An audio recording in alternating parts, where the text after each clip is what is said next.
La civilización incaica, también llamada civilización inca o civilización quechua, fue la última de las grandes civilizaciones precolombinas que conservó su estado independiente durante la conquista de América. En la sesión de hoy hablaremos de este gran imperio. Comencemos.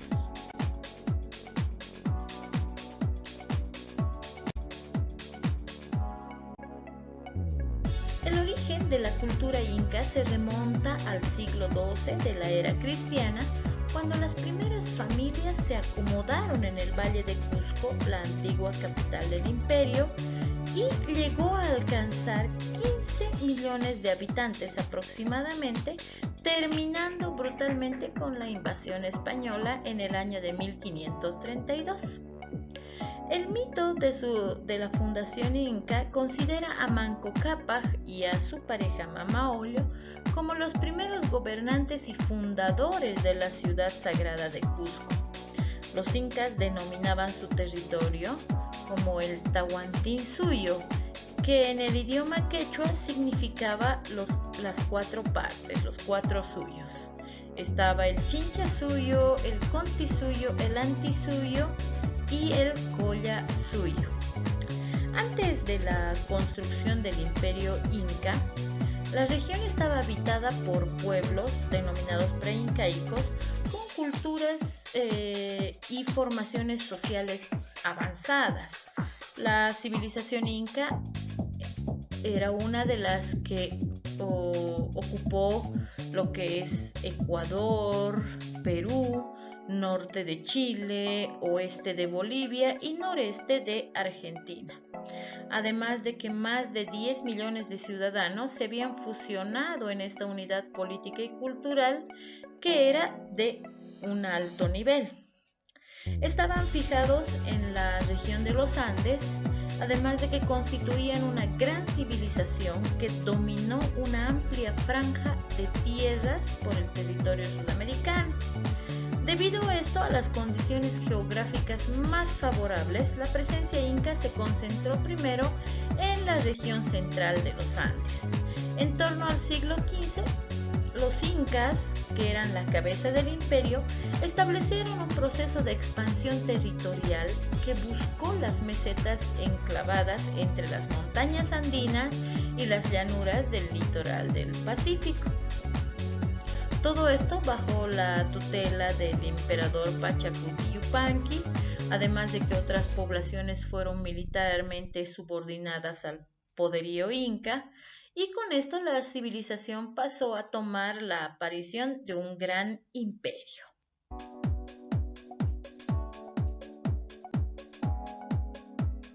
El Estado incaico mantuvo un sistema fiscal que estaba basado en el cobro de impuestos y que eran utilizados para mantener a los viejos y a los enfermos y para proporcionar también de alimentos en épocas de mala cosecha, esto como una regla o ideología incaica que los convertía en hijos del dios Sol, y en reciprocidad les concedía la protección divina y un orden social.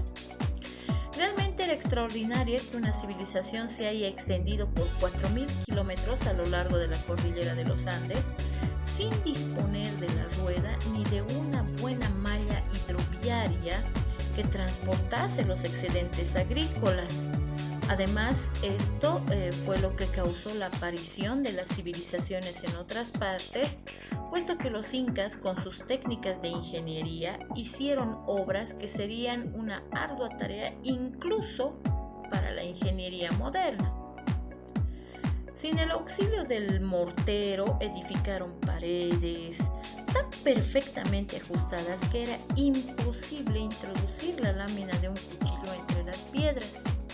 Miles de kilómetros de carreteras además conectaban a las 4 provincias con lo que era la capital, denominada Cusco. Aunque el pavimento de las piedras lisas, se le puede llamar así, pudo haber sido hecho para vehículos, en una sociedad sin caballos y sin rueda todos andaban a pie. Pero estas carreteras atravesaban ríos por medio de puentes, eran tan sólidas además que muchas de ellas se usaron todavía en el siglo XX. Esta sociedad que tributaba a las personas y no a la producción debía poseer un sofisticado esquema de control.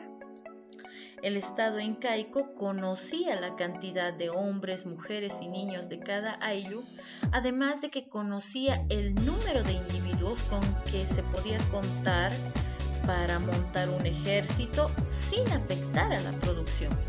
Sabía también cuánto mano de obra había o era necesaria para construir un puente, además de que sabía de las necesidades de alimento, necesidades de ropa y de armas. El secreto de esta contabilidad sin ordenadores eran los quipus, que era una multiplicidad de cordones atados donde se hacían diferentes tipos de nudos como señales. Los quipucamayucs eran los responsables de esta contabilidad y si alguna vez cometieron algún error o en la confección o en la lectura del mismo quipu, pagaban con la muerte. El imperio inca fue un gran imperio que floreció desde el actual Perú. Este gran dominio fue formado por varias batallas y por la conquista de pueblos indígenas que habitaban la región. Su territorio llegó a ser uno de los más amplios del periodo precolombino.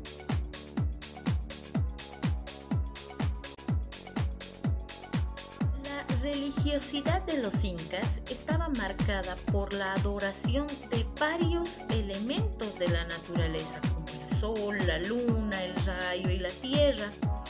En el sistema de valores de la religión inca, todos los beneficios alcanzados deberían ser retribuidos con algún tipo de sacrificio que expresaba la gratitud de los hombres.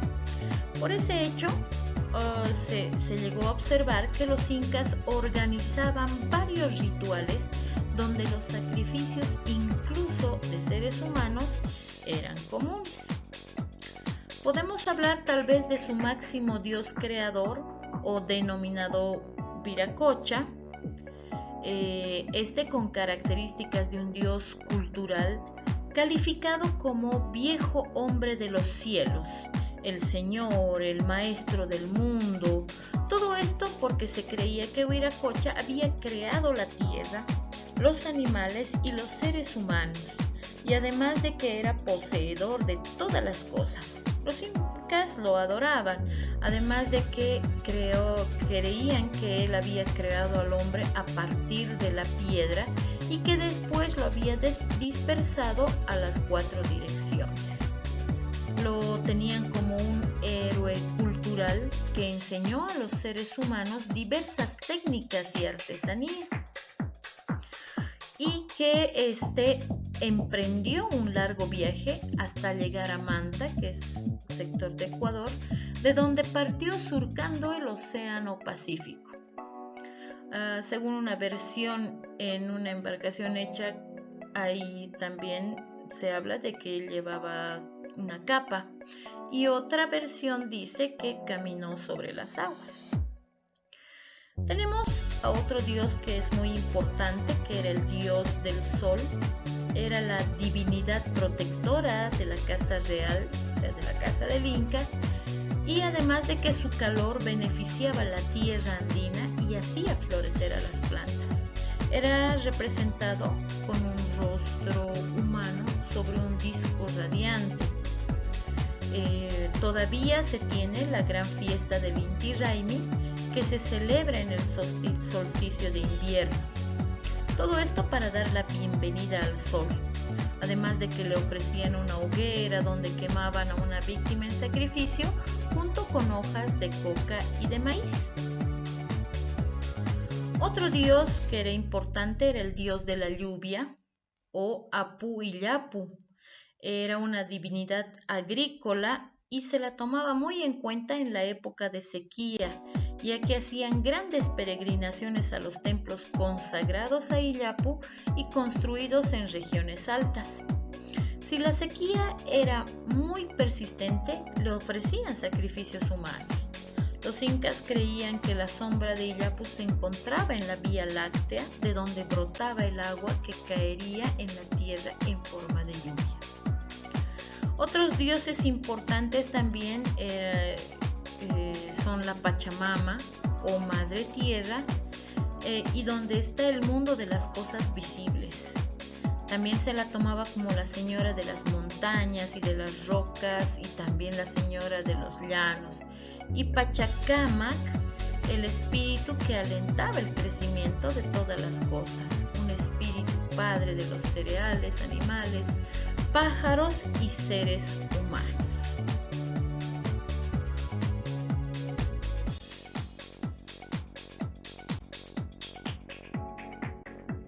La economía inca estaba basada en los ayllus, una especie de comunidad agraria.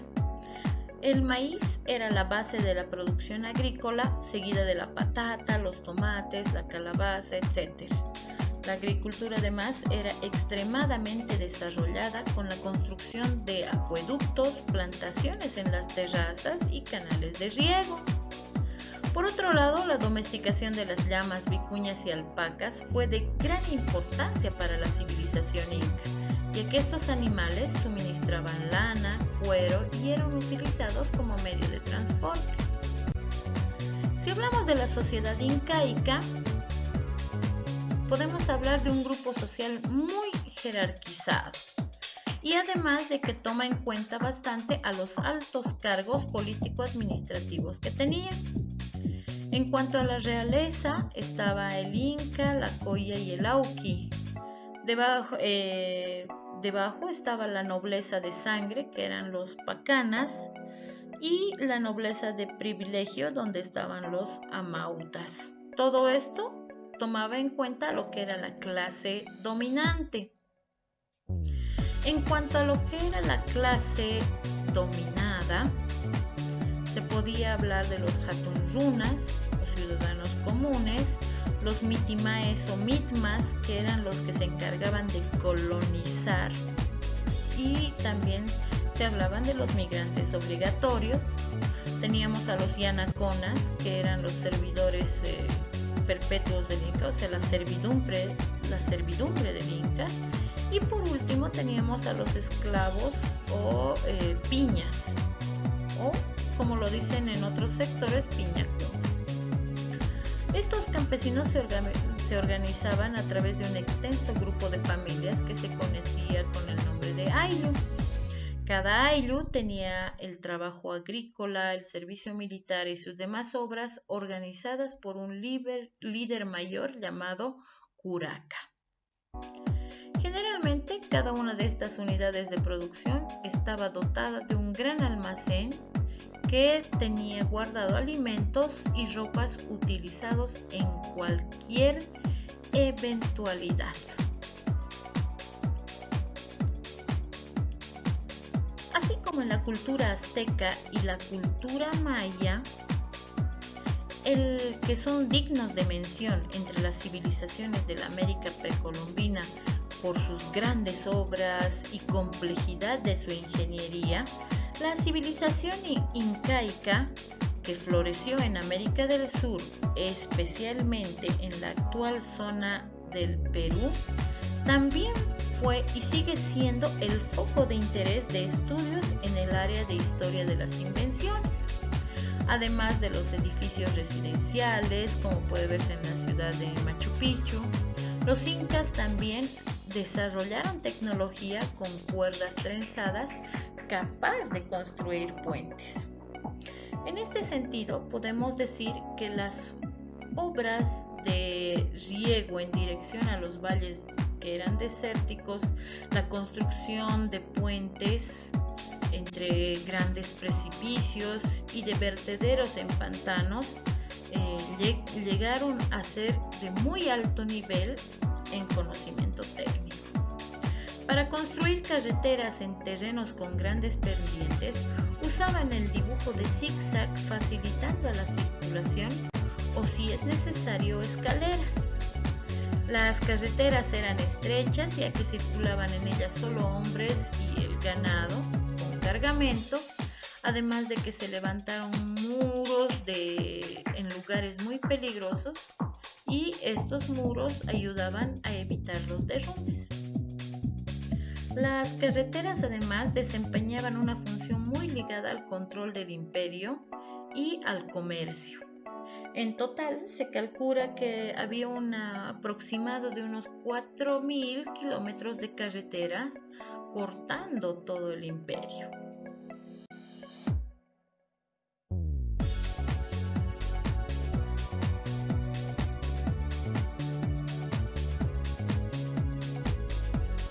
Con el paso de los siglos, los incas ensancharon su territorio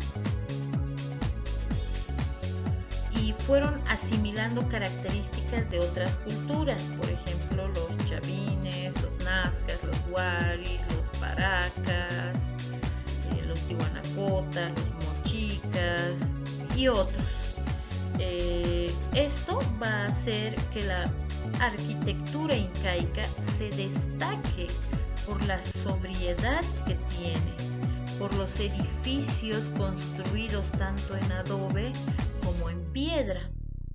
Las plantas de los edificios solían ser rectangulares, aunque arqueólogos han descubierto también construcciones en formas redondeadas. Después de la consolidación del imperio, se erigieron los gigantescos monumentos de Cusco, trabajados en piedras encajadas con precisión casi matemática. Se debe destacar como uno de los más bellos ejemplos de la arquitectura inca las ruinas del Machu Picchu, una ciudad construida en los Andes, tal vez en el 1450. Esta ciudad solo se descubrió a principios del siglo XX y tanto pudo haber servido como local de ceremonias religiosas como para que los incas se protegieran de los españoles durante las guerras de conquista. Dentro del Machu Picchu se destacaban el conjunto de terrazas y el observatorio astronómico. Por otro lado, la artesanía textil alcanzará entre los incas andinos un gran desarrollo técnico. Los tejidos incaicos se destacaban por los estampados variados y los colores vivos.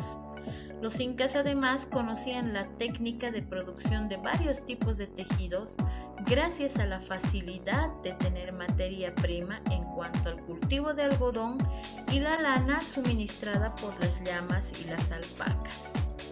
En la artesanía textil era muy común la aplicación de plumas de los mantos y sombreros. En cuanto al arte producido por los incas, ninguno fue tan original como la cerámica.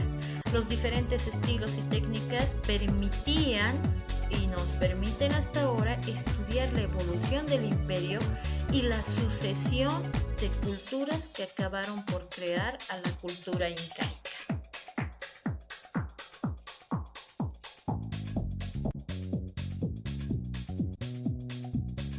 El 15 de noviembre de 1532, Francisco Pizarro es nombrado gobernador por el rey de España, esto para ultimar la conquista del Perú.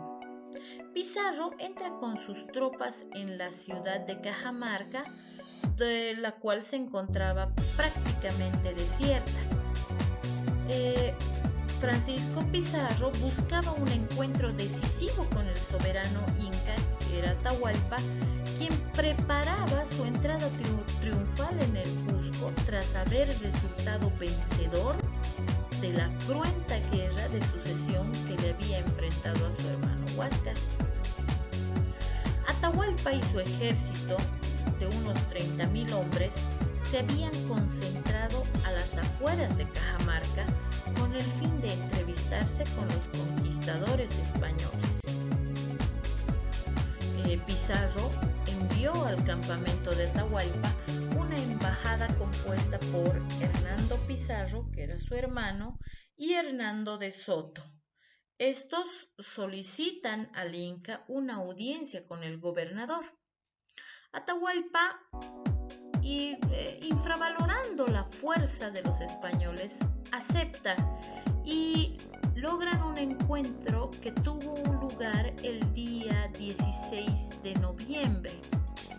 Desde la plaza de Cajamarca, los españoles vieron avanzar la impresionante comitiva inca de radiante colorido y, pues no dudaron en cumplir la trampa que habían preparado, ya que solo los recibió el capellán Vicente de Valverde, que sostenía una cruz y una Biblia, y le hablaba al inca de la necesidad de reconocer al emperador Carlos V y al único rey, al único Dios, el Dios católico. Atahualpa le pidió al capellán el libro y lo arrojó al suelo diciendo que a él eso no le decía nada. Los españoles lo apresaron y trasladaron a empujones al interior del palacio de la ciudad. Meses después, Atahualpa ofreció a Pizarro llenar a una estancia de oro y plata a cambio de obtener la libertad. Sin embargo, y aunque pagó un gran rescate, fue procesado y condenado a morir en la hoguera, acusado de idolatría y rebeldía. Aunque este se bautizó para evitar la hoguera, el 26 de julio de 1533, Atahualpa por garrote con el nombre de Francisco de Atahualpa. Su muerte significó, además, la caída y el hundimiento definitivo del Imperio Inca.